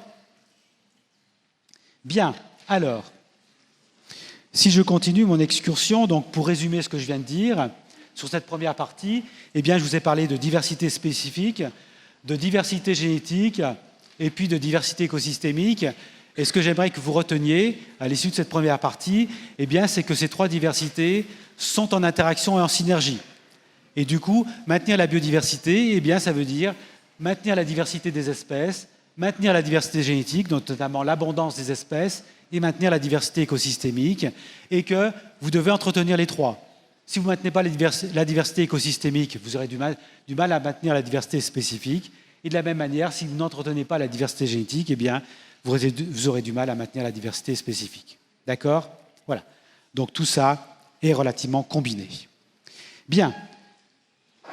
Donc je vais passer sans tarder à la deuxième partie de mon intervention d'aujourd'hui pour vous parler maintenant beaucoup plus des conséquences sociales du déclin de la biodiversité. Vous voyez là, j'ai plutôt parlé en tant que biologiste, en tant qu'écologue. Et maintenant, je vous parlais beaucoup plus de ce que pourrait dire un économiste, un sociologue, un anthropologue, ou une anthropologue d'ailleurs, ou une politiste, en ce qui concerne le déclin de la biodiversité. Donc sur ces enjeux, les enjeux sociaux du déclin de la biodiversité, peut-être pour illustrer ces enjeux, eh bien là, vous avez une diapositive qui vous montre trois territoires différents. Et donc dans ces trois territoires, vous avez des enjeux de préservation de la biodiversité, mais les enjeux ne sont pas les mêmes. Là, vous avez par exemple le parc national de Camargue. Donc dans le parc national de Camargue, vous avez tout un ensemble d'espèces menacées, ce qu'on appelle de l'écotourisme qui se développe. Donc vous avez un enjeu maintenir une biodiversité spectaculaire qui notamment entretient une certaine activité économique autour de cette biodiversité spectaculaire. Ensuite, là, vous avez un paysage de la Beauce. Vous voyez la Beauce, donc agriculture très intensive. Donc là, a priori, eh bien, vous n'avez pas de touristes qui vont se déployer, venir pour admirer la biodiversité. Ça n'empêche pas que vous avez des enjeux de biodiversité et notamment d'entretien de la fertilité des sols. D'accord? Donc là, vous avez des fonctions écologiques qui sont extrêmement importantes à maintenir. Et puis enfin, la ville de Paris, dont j'en ai déjà un peu parlé, où effectivement la présence de la nature eh bien, a une importance de plus en plus grande pour les humains. Alors, pour comprendre l'importance de la biodiversité pour les humains, les scientifiques ont développé un concept, il y a à peu près 25 ans, qui est le concept de service écosystémique. Le concept de service écosystémique, donc un service écosystémique, eh bien, de quoi s'agit-il? Eh bien, ce sont les bénéfices que les humains retirent des écosystèmes. Donc, vous voyez l'idée, donc je mets la biodiversité d'un côté, les sociétés de l'autre. Donc, les sociétés ont des impacts sur la biodiversité, mais inversement, eh bien, la biodiversité fournit un certain nombre de services écosystémiques. Vous voyez, j'en avais parlé tout à l'heure à propos des lombrics. Les lombrics qui entretiennent la fertilité des sols, c'est un service écosystémique qui est tout à fait fondamental pour les humains. D'accord? Voilà, donc cette notion de service écosystémique, elle est proposée il y a à peu près 25 ans. Elle a été ensuite utilisée dans ce qui s'appelle le Millennium Ecosystem Assessment. Alors, pour vous expliquer les choses, je vais l'expliquer avec deux autres schémas, parce que la notion est extrêmement importante. Donc là, c'est pour vous expliquer l'importance de la biodiversité. Alors, là, sur cette photo, qu'est-ce que vous avez? Là, vous avez la biodiversité que nous utilisons et que nous consommons. Vous voyez, un verre de vin. Le vin, c'est du raisin et tout un ensemble de micro-organismes. Les micro-organismes, vous savez, sont totalement indispensables pour que le processus de vinification se passe bien, pour que le processus de fermentation se passe et que le raisin se transforme en vin. Donc là, vous voyez, dans un verre de vin, vous avez un concentré de biodiversité. Ensuite, là, vous avez du fromage. Le fromage, c'est du lait, donc des herbivores, des alpages, et puis vous avez là aussi des micro-organismes. Là, c'est du roquefort, hein, donc cette moisissure bleue qui va être nécessaire aussi pour que le lait se transforme en fromage. Donc là aussi, vous avez un concentré de biodiversité. Là, vous avez une coupelle de fruits, donc les fruits, évidemment, biodiversité. Et puis là, tout cela est posé sur un piano, le bois. Le bois, c'est de la biodiversité. Là, vous avez des touches en ivoire. L'ivoire, à nouveau, c'est de la biodiversité. Et puis là, vous avez le manche de soleil guillole, du bois, à nouveau de la biodiversité. Donc, vous voyez, nous consommons, nous faisons partie de la biodiversité. Oui, la biodiversité nous est totalement nécessaire. Et puis, eh bien, un des enjeux sur la préservation de la biodiversité, eh bien, c'est que nous puissions continuer à utiliser cette biodiversité, mais cette biodiversité, pour que nous puissions continuer à l'utiliser, eh bien, il faut que les écosystèmes où elle est extraite les écosystèmes qui sont présents ici, eh bien, continuent à fonctionner. D'accord?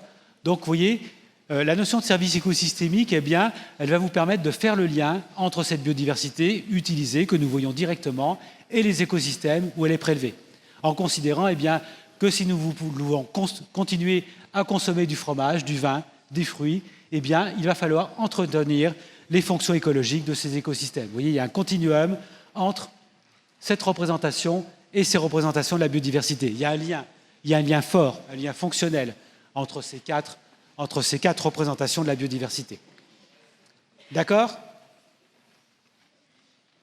Bien.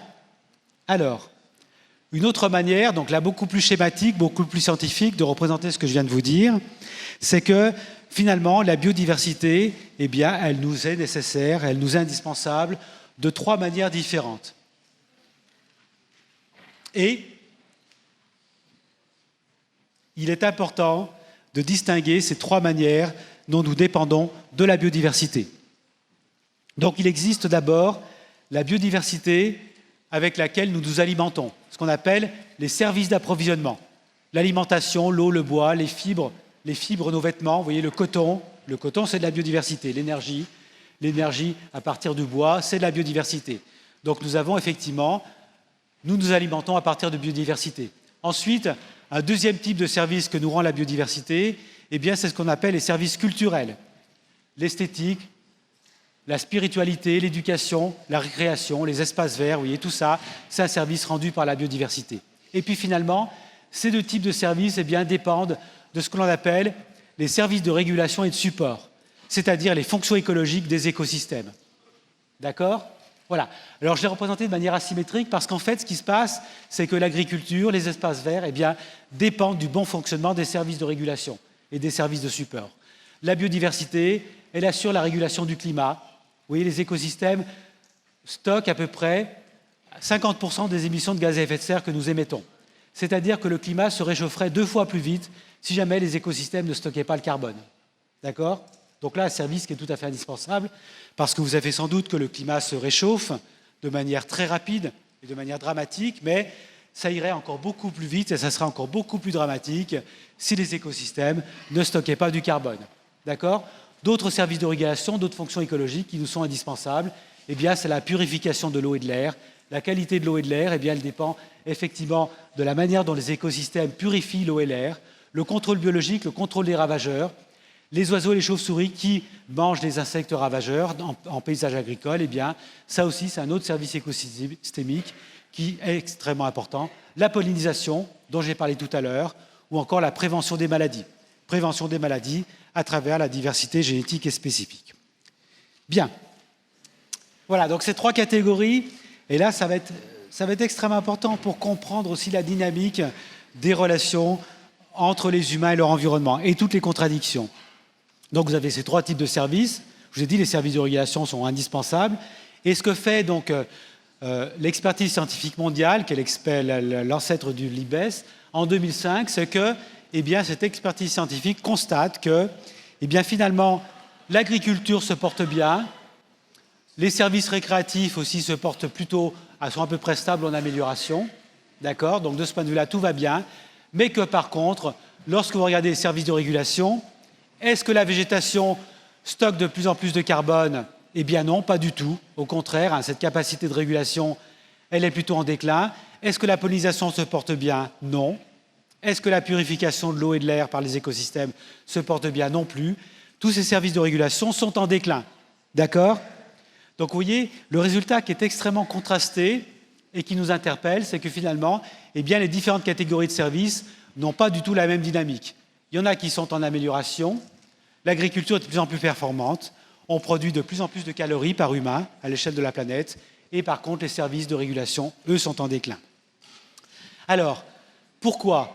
Pourquoi? Eh bien, parce que tout simplement, il y a une activité économique et politique qui est rémunérée autour des services d'approvisionnement et des services culturels, alors que les services de régulation eh bien, sont des biens communs qui ne sont pas, ceux et celles qui entretiennent les services de régulation ne sont pas rémunérés pour l'entretien de ces services de régulation. Il n'y a pas de reconnaissance ni économique, ni politique, ni sociale de cet entretien des services de régulation. Donc vous voyez, au passage, le constat social et économique, il est profond.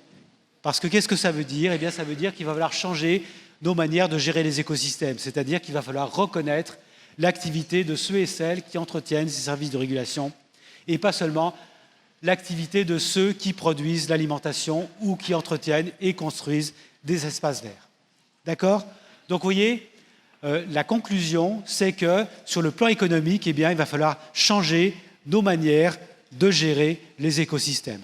D'accord? Donc, il y a un constat social qui est extrêmement important. Voilà. Alors, pour illustrer un peu les choses, parce que tout ça vous paraît peut-être un peu abstrait, deux cas. La pollinisation. Vous savez peut-être que la pollinisation, eh bien, elle est très menacée. La pollinisation animale, elle disparaît parfois. Vous voyez, en Chine, comme cela, eh bien, vous avez des régions chinoises où il n'y a plus du tout de pollinisateurs animaux, ils ont disparu. Qu'est-ce que l'on fait dans ce cas-là? Eh bien, on remplace les pollinisateurs par des humains. Oui, prenez des étudiants et des étudiantes, des agricultrices et des agriculteurs qui ne pèsent pas très lourd, et ils vont grimper dans les arbres fruitiers, et ils vont remplacer les pollinisateurs. Vous voyez, ils ont un petit pinceau, ils prennent le pollen sur des fleurs, et ils le mettent sur d'autres fleurs de manière à polliniser. Alors, je vous laisse imaginer le temps que ça prend pour polliniser tout un pommier. Donc là, vous aviez un service qui était assuré par les pollinisateurs et qui a disparu, et que donc les humains doivent remplacer ce service. D'accord? Voilà. Donc ça vous montre un peu eh bien, les conséquences économiques que peut avoir la perte de ce service. D'accord? Au passage, la perte n'est pas complètement irréversible. Alors, pas pour la petite histoire, une des idées, c'était de réintroduire notamment des ruches d'abeilles domestiques pour réintroduire des pollinisateurs. Mais ce qui se passe, c'est que dans ces vergers, il y a tellement de pesticides qu'en fait, eh bien, ces abeilles domestiques, elles ont du mal finalement à prospérer dans ces ruchers. Donc ça montre, vous voyez, une pratique non durable, c'est-à-dire qu'il va falloir diminuer la présence de pesticides et ensuite réintroduire les pollinisateurs, réintroduire des fonctions écologiques que l'on a perdues. D'accord? Voilà, donc un exemple de service qui est perdu et les conséquences sociales que ça peut avoir. Un autre exemple qui permettra un peu peut-être d'illustrer les choses, c'est ce qui concerne les zones humides. Les zones humides, donc les mares, les marécages, les mangroves en pays du Sud. Eh bien, ces mangroves, ces zones humides, en fait, elles étaient considérées comme des nuisances au XXe siècle, avant l'arrivée de la notion de service écosystémique. Donc souvent, les agronomes avaient des primes pour assécher les zones humides, parce que ces zones humides, eh bien, on considérait que pour le progrès des humains, il fallait les faire disparaître, les transformer en paysages agricoles, de manière à produire des denrées agricoles, et puis aussi, c'était des sources de malaria, de moustiques, avec beaucoup de moustiques, vous voyez, donc des nuisances. Et puis, maintenant, avec la notion de service écosystémique, eh bien, on s'aperçoit que finalement, ces zones humides, eh bien, elles assurent un grand nombre de services. Elles stockent beaucoup de carbone, elles stockent les pesticides, les fertilisants, donc elles stockent toute une série de produits toxiques, et puis aussi, elles atténuent les crues.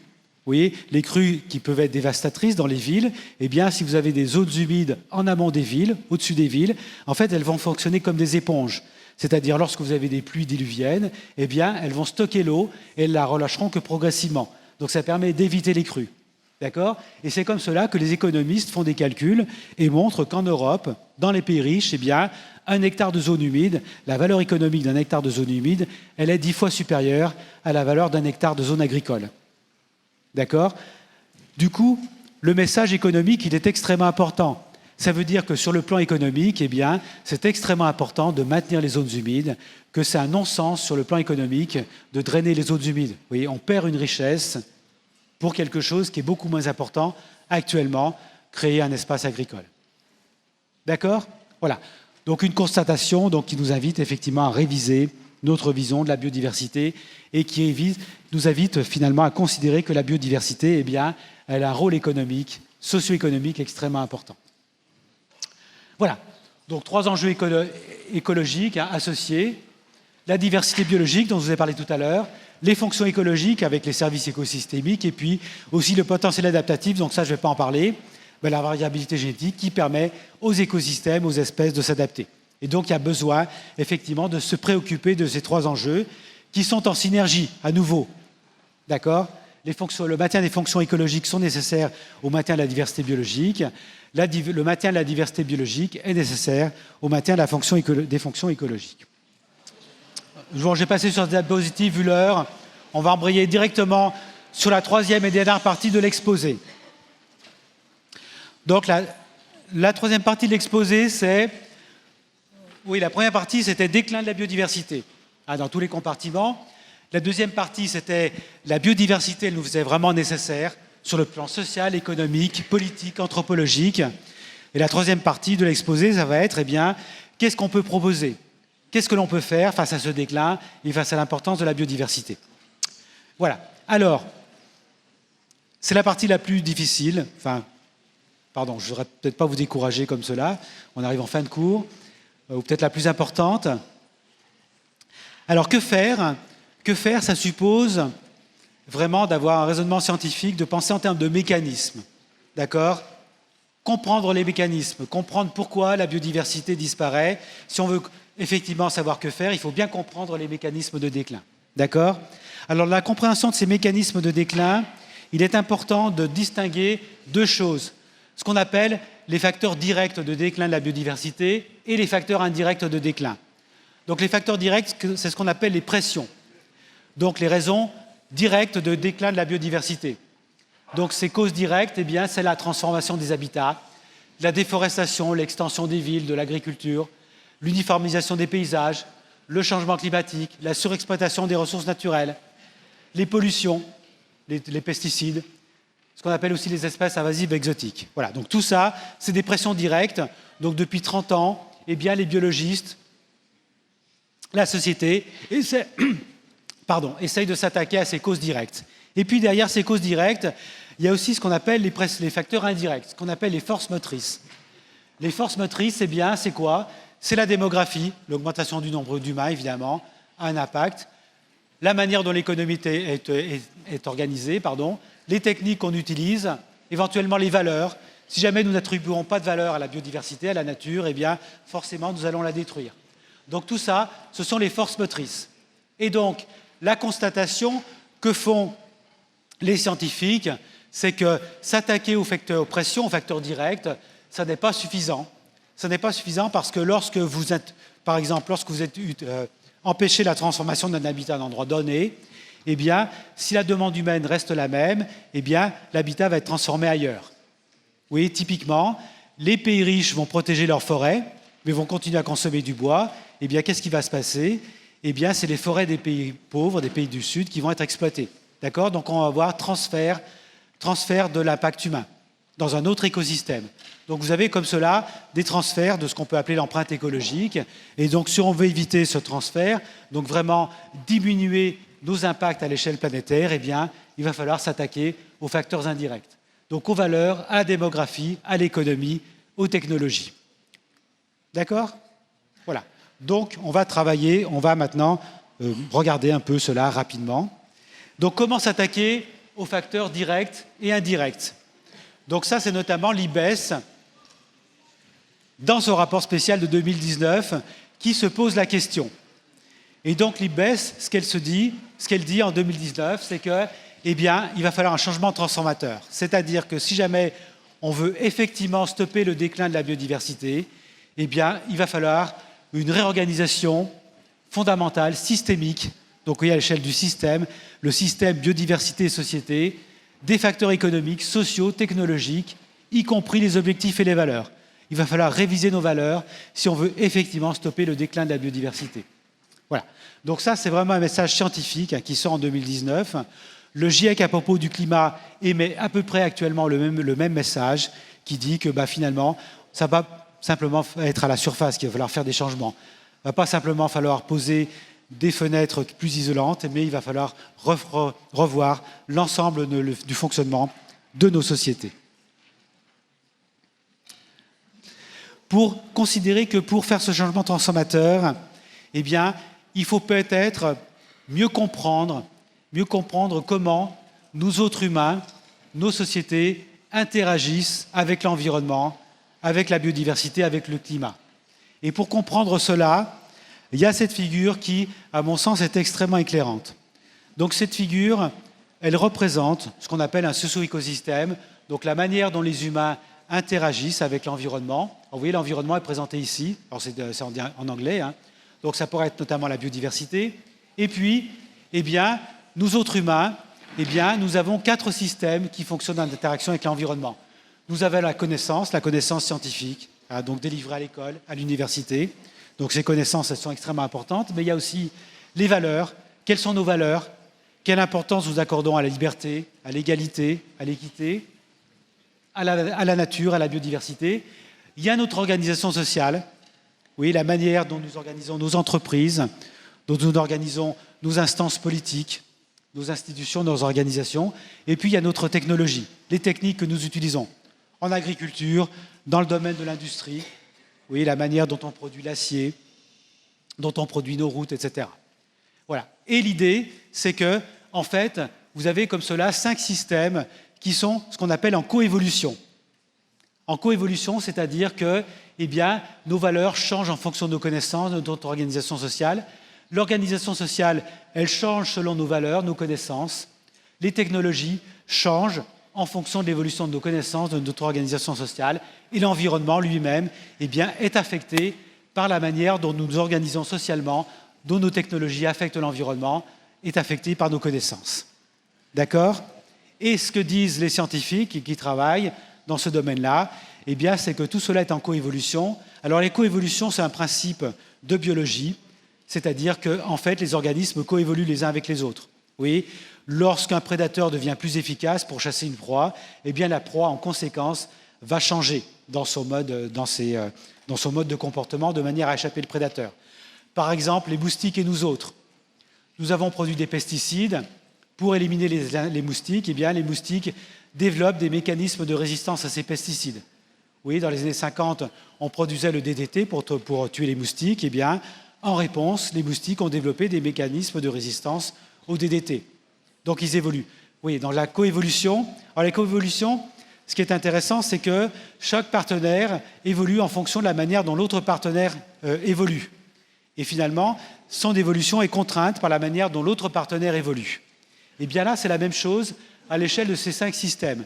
C'est-à-dire que l'idée, eh bien, c'est que les valeurs, elles évoluent en fonction, donc là, je l'ai déjà un peu dit, mais je le redis d'une autre manière, c'est que l'évolution des valeurs, eh bien, elle va dépendre de l'évolution des connaissances, de l'organisation sociale, etc. Et donc, quand je vous dis qu'il va falloir nous réorganiser, fondamentalement, sur le plan économique, politique, social, eh bien, ça veut dire qu'il va falloir nous réorganiser à la fois sur le plan des valeurs, des connaissances, de l'organisation sociale, de la technologie, de manière à améliorer l'environnement. Mais donc la difficulté, elle est bien soulignée par le terme de coévolution. C'est qu'il faut que ces 5 ensembles évoluent en même temps. Vous voyez, il ne va pas falloir simplement que les connaissances changent, ou bien que l'organisation sociale change, mais que pour que l'organisation sociale change, il va falloir que les valeurs, les technologies elles-mêmes changent. Donc il faut faire changer ces 5 systèmes à la fois. D'accord? Donc vous voyez la difficulté. Ça veut dire que ce changement transformateur, ce qu'on appelle maintenant la transition écologique, la bifurcation écologique, eh bien, elle doit agir sur ces 5 systèmes à la fois. D'accord? Il n'y a pas de remède miracle. C'est-à-dire qu'il ne suffit pas de réorganiser les entreprises, de changer les connaissances ou de changer les valeurs. Il faut changer tout cela à la fois. D'accord? Donc ce schéma vous donne une idée un peu à la fois de la difficulté des enjeux. Hein, c'est-à-dire qu'il faut agir dans ces 5 systèmes. Alors chacun a sa préférence, hein, c'est-à-dire qu'à l'avenir, eh bien, vous allez sans doute, hein, à travers votre métier, l'activité que vous développerez, eh bien, vous situez plutôt dans le système des valeurs ou dans le système des connaissances. Oui, typiquement, moi je suis dans le système des connaissances ou bien dans l'organisation sociale, alors si vous travaillez dans une entreprise ou si vous travaillez en tant qu'élu local, par exemple, ou bien dans la technologie. Et ce qui sera important, c'est que vous compreniez le sens de ce que vous faites. Et le sens de ce que vous faites, eh bien, c'est que vous agirez dans votre domaine, par exemple dans le domaine des technologies, mais pour que ça soit efficace, eh bien, il faudra que ça soit relié aux autres systèmes. D'accord? Que ça se combine aux autres systèmes. C'est comme cela, par exemple, eh bien, en tant que connaissances, nous, les connaissances que nous développons, en tant qu'universitaires, eh bien, il faut que ces connaissances, eh bien, nous les lions à la fois aux valeurs, à l'organisation sociale, aux technologies, que ça fasse sens, vous voyez, pour ces autres systèmes. C'est pour cela, par exemple, que je viens de vous développer la notion de service écosystémique. Oui, la notion de service écosystémique, eh bien, elle permet de comprendre la relation entre l'environnement et l'organisation sociale. Oui, quand je vous disais que, par exemple, eh bien, on développe l'agriculture aux dépens des zones humides, eh bien, ça vous donnait une idée de comment fonctionne l'organisation sociale et ce qu'il faudrait changer. Oui, ça vous donnait des informations sur la coévolution entre organisation sociale et environnement. D'accord? Voilà. Donc ce schéma, alors il n'est pas simple à comprendre, ça demande de la réflexion. Je vous invite finalement à y réfléchir et éventuellement à revoir cela. Oui, demain ça sera plus clair, après-demain encore un peu plus, etc. Il faut s'approprier, oui, se familiariser. Moi-même, vous voyez, la première fois que je l'ai vu, ce schéma-là, bon, il n'a pas tout de suite parlé, il a fallu quand même que petit à petit, j'y réfléchisse, je le représente. Voilà, j'espère que je vous en demande pas trop. Alors, par rapport à cela, oui, je vous ai parlé tout à l'heure de changement transformateur, ça a pu vous paraître un peu abstrait. Donc là, la notion de changement transformateur, vous voyez, cette réorganisation fondamentale et systémique, eh bien, je vais essayer maintenant de la présenter de manière un peu plus simple et un peu plus claire. Donc cette réorganisation, vous voyez, je la plaque sur mon schéma précédent en vous disant, finalement, il va falloir développer ce qu'on peut appeler un social-écologisme autour des valeurs et des propriétés de la nature. D'accord ? Donc, prendre en compte, considérer que la nature est beaucoup plus importante que nous le pensions. Donc, promouvoir les valeurs de la nature, la biodiversité, promouvoir les connaissances autour des propriétés de la nature, extrêmement important. Et puis, parallèlement, en même temps, en coévolution, eh bien, il va falloir développer une organisation sociale écologique autour de ce qu'on appelle les solutions fondées sur la nature. Donc je vais en parler tout de suite après. C'est une notion scientifique maintenant qui se développe. L'idée, c'est que lorsque nous avons des besoins, des problèmes techniques, eh bien, plutôt que de penser tout de suite en techniques très artificialisées, eh bien, réfléchir, par exemple, dans quelle mesure la nature pourrait pas répondre à nos besoins. Typiquement, à propos des crues, la régulation du cours des rivières, eh bien, plutôt que de penser systématiquement en termes de barrages et de digues, qui sont très consommatrices en termes de béton, donc très émettrices en termes de gaz à effet de serre, eh bien, se demander si finalement les zones humides ne pourraient pas jouer un rôle très important dans la régulation des flux hydriques plutôt que des barrages et des digues. D'accord ? Donc, vous voyez l'idée de solutions fondées sur la nature. Ou bien en agriculture, plutôt que de penser en termes de pesticides, eh bien, renforcer par exemple la présence des oiseaux et des chauves-souris pour effectivement contrôler les ravageurs des cultures. Voilà. Donc, comme cela, réfléchir aux solutions fondées sur la nature, donc qui demande à la fois, donc c'est de nouvelles manières de considérer la technique et de nouvelles manières de considérer l'organisation sociale. Vous savez sans doute que l'agroécologie, qui a cette idée de promouvoir la biodiversité en agriculture, en utilisant les principes de l'écologie, je vais y revenir, eh bien, c'est un autre type de logique des exploitations agricoles. Donc un autre type d'organisation sociale en agriculture et d'autres techniques. D'accord ? Voilà. De la même manière, les énergies renouvelables, vous savez sans doute que l'économie du solaire et de l'éolien, ce n'est pas tout à fait l'économie des usines nucléaires ou l'économie des énergies fossiles. Donc là aussi, vous avez une organisation sociale qui va changer. D'accord ? Voilà. Donc très rapidement, eh bien, les solutions fondées sur la nature, donc effectivement, répondre aux besoins humains tout en protégeant et restaurant la nature. Voilà. Alors très rapidement sur les solutions fondées sur la nature. Donc, ce schéma-là, alors vous voyez, pour insister sur la puissance de la nature. C'est-à-dire que la nature, les forces de la nature sont extrêmement puissantes. On l'a vu cet été, notamment avec l'accélération du changement climatique. Mais sachez, par exemple, pour le stockage du carbone, on considère qu'un quart de nos émissions pourrait être stocké par une meilleure gestion des écosystèmes, aussi bien par la protection, la gestion et la restauration des écosystèmes. D'accord ? C'est le message qu'il y a dans cette diapositive. Je passe rapidement parce qu'on manque de temps. Et ça serait mieux de passer du temps aussi pour quelques questions et quelques échanges. Donc une autre solution fondée sur la nature, j'en ai parlé un tout petit peu, ça concerne l'agroécologie en agriculture. Donc l'idée de l'agroécologie, vous voyez, le contraste, il est entre cette agriculture moderne, très monotone, et l'agroécologie, eh bien, c'est développer de la diversité dans les paysages agricoles. Donc diversité biologique des paysages agricoles, diversité fonctionnelle. Donc ces paysages, eh bien, ils servent à produire de l'alimentation, à stocker du carbone, à atténuer les crues, vous voyez, à purifier l'eau et l'air. Donc vous avez ce qu'on appelle une multifonctionnalité à travers cette diversité. Alors deux messages importants. C'est que derrière cette diversité biologique, il y aura aussi une diversité sociale. Diversité des métiers dans ces paysages agricoles. D'accord ? Cette diversité, eh bien, c'est un atout. Ça permet, face aux aléas, eh bien, d'avoir plus de réponses possibles. Vous voyez, brusquement, il y a telle culture qui ne marche pas, eh bien, telle autre culture va beaucoup mieux fonctionner. Donc, on aura comme cela plus de possibilités de se prémunir des aléas. Vous voyez, c'est ce qu'on appelle la notion de résilience. OK ? Alors, oui, pardon, le message aussi extrêmement important, c'est que ça n'est pas sans inconvénient. C'est-à-dire que le métier d'agriculteur ou d'agricultrice, il est beaucoup plus complexe dans ce paysage que dans ce paysage. Il est plus demandeur aussi bien en termes de connaissances que de travail. Donc ça veut dire qu'il faut un modèle économique qui soit différent, qui reconnaisse la complexification du travail de l'agricultrice ou de l'agriculteur, la moindre productivité. D'accord ? C'est pour ça que là, vous avez un lien, vous voyez, à nouveau, entre l'organisation socio-économique, les techniques et l'environnement. Les trois changent en même temps avec l'agroécologie. D'accord ? D'où l'importance des connaissances, aussi bien pour la technologie, l'organisation sociale et l'environnement. Pour les forêts, de la même manière, eh bien, plutôt que d'avoir des forêts, vous voyez, monotones comme cela, eh bien, il faut des forêts avec un mélange d'espèces différentes, avec des strates qui sont variées. D'accord ? L'autre importance de cela.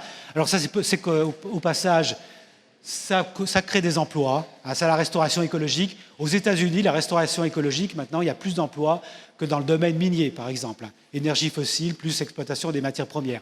Donc, vous voyez, en termes de travail, ça fournit effectivement, il y a des enjeux qui sont extrêmement importants. Alors là, une diapositive un tout petit peu provocatrice, mais pour vous retenir, je pense que vous retiendrez comme cela l'importance de la biodiversité dans la ville. À Bombay, vous avez des léopards, dans la ville de Bombay, et ces léopards, ils ont un rôle très positif. Pourquoi ? Eh bien, parce que dans la ville de Bombay, vous avez énormément de chiens, et notamment de chiens enragés. Et donc, les léopards, qu'est-ce qu'ils font ? Ils mangent les chiens, et notamment les chiens enragés. Donc ça diminue la menace que fait peser la rage, effectivement, sur les habitants de Bombay. Tout ça pour vous dire que la biodiversité dans la ville, eh bien, ça peut aller loin. Il ne faut pas forcément avoir peur du retour des grands herbivores et des grands carnivores dans les villes, qui peuvent avoir un rôle positif. Vous voyez, le retour de la biodiversité dans la ville, c'est quelque chose qui peut aller assez loin. Au passage, vous savez peut-être que les grands herbivores sont plus dangereux que les grands carnivores pour les humains. Voilà. Donc je terminerai peut-être par cela, les enjeux économiques dont je n'ai parlé très rapidement tout à l'heure. Donc comme je le disais, complexification par exemple du travail des agricultrices et des agriculteurs. Donc il vaut mieux aussi réfléchir aux enjeux économiques, à des modèles économiques autour de la préservation des services écosystémiques et de la biodiversité. Et par exemple, vous voyez, en amont de New York, eh bien, la ville de New York, par exemple, elle rémunère les agriculteurs et les agricultrices de manière à ce qu'ils développent des méthodes peu polluantes, de manière à ce que l'eau qui arrive à New York eh bien, soit de meilleure qualité. D'accord ? En Bretagne, on pourrait imaginer que pour éviter les algues vertes sur les plages, de la même manière, on rémunère les agriculteurs bretons de manière à développer des pratiques eh bien, qui entretiendraient des écosystèmes de qualité et qui feraient qu'on n'aurait plus des émissions comme cela majeures de nitrates sur les plages bretonnes. Ce que les Américains savent faire, on peut penser que les Européens sont peut-être aussi capables de faire. C'est un pas vers les changements transformateurs, mais ça veut dire qu'effectivement, on pourrait considérer qu'un enjeu important de l'agriculture, eh bien, c'est de maintenir la qualité des écosystèmes et pas seulement de produire de plus en plus. Voilà, je resterai là. On a peut-être le temps pour quelques questions. Merci de votre attention.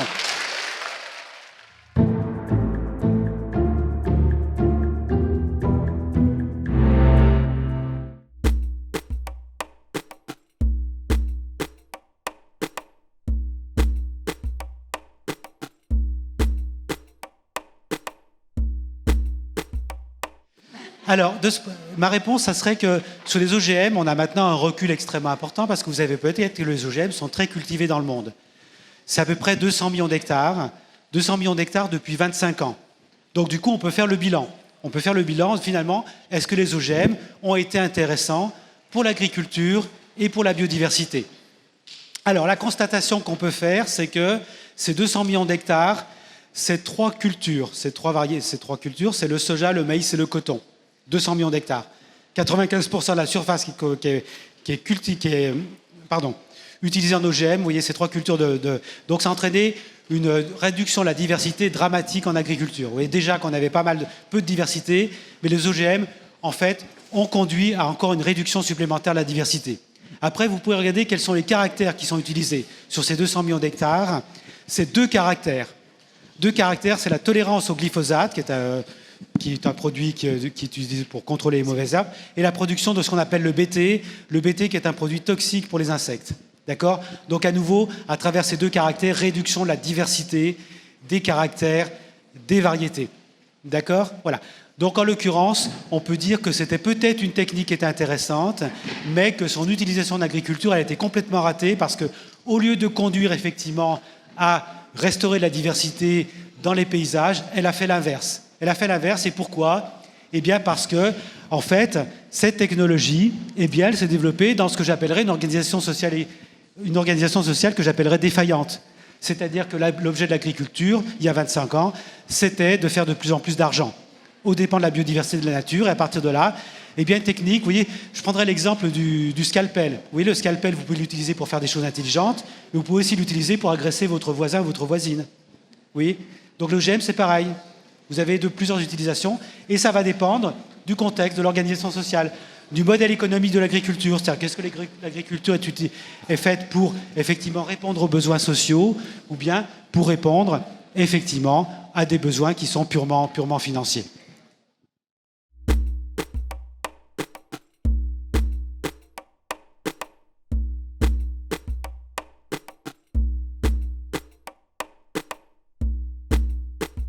Merci pour la question. Là, il faut se méfier des idées fausses. Et notamment, lorsque vous regardez, par exemple, les flux entre l'Europe et les pays du Sud, en 20 ans, ça a radicalement changé. C'est-à-dire que les flux se sont considérablement diminués. Ils ont été divisés par un facteur 3 ou 4. Et maintenant, les flux des pays du Sud se font essentiellement vers l'Asie. D'accord? Ce qui veut dire, en d'autres termes, que, par exemple, l'Europe et même les États-Unis ont commencé à largement, effectivement, se sortir de cette dépendance vis-à-vis des pays du Sud, qui actuellement se reconstruit plutôt entre l'Asie, qui a manque de terre en l'occurrence. L'Asie, c'est des pays extrêmement denses et qui, effectivement, pour qui l'Amérique du Sud est extrêmement importante. L'avenir du Brésil en termes de l'agriculture, c'est c'est la Chine, c'est le Japon, c'est là-bas maintenant que se font essentiellement les exportations. Voilà. Donc maintenant, vous voyez, la réponse, ça pourrait être pourquoi ça a été l'Europe et maintenant pourquoi c'est la Chine. Vous voyez, on voit qu'il y a des questions qui ne sont pas simples du tout.